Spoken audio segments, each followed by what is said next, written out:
When are you working? Is it when you're on the stage, when you're playing the music, when you're setting up? When are you actually working? Hi, I'm Bill. This is Creative License, and thanks for being a part of today's Little Dog and Pony Show.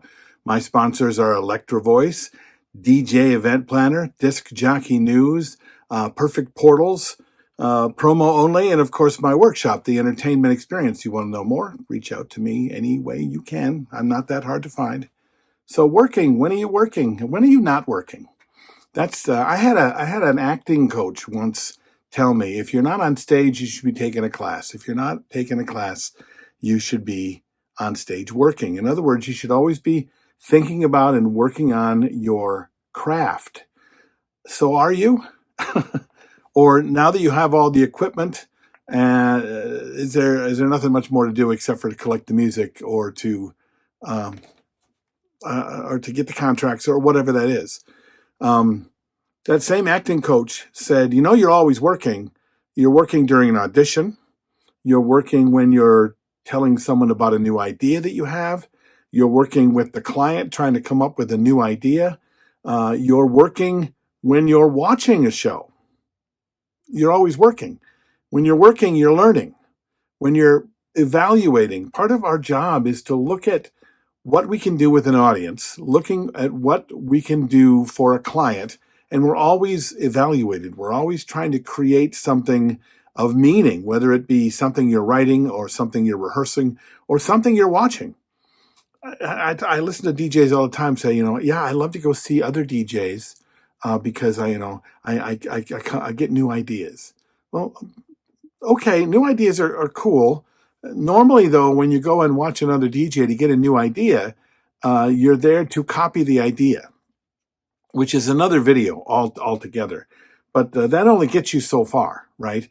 You end up having to do an impersonation of the thing that you saw, right? But if you're really working at your craft, then what you're doing is watching another performer. You're watching them through the eyes of the audience and the eyes of an open-minded a student of our craft, so that you're looking at it not through, I could do that, or I can't do that, or I could do that better, but as if you've never seen it before, so that you can begin to see the new perspectives and the new ideas that come out of actually being a part of that working it out, right? When I get a new role, I need to work it out. Okay, I don't wait for the director to tell me how this acting thing is going to go. I don't wait for the director to tell me what the character is going to be. I spend time with the script and time with the story and try to figure out exactly the kind of person that I'm going to be playing from the things that I can figure out from me, from the text, from the story. Okay, you can do the same thing with your craft by taking it apart on a regular basis. Take it apart, put it together. Take it apart, put it together. Put it together in ways you think you would never do it. Because in that, you will learn new ways that you can express yourself. And better, you'll learn where your limitations lie so that you can know where you need to grow.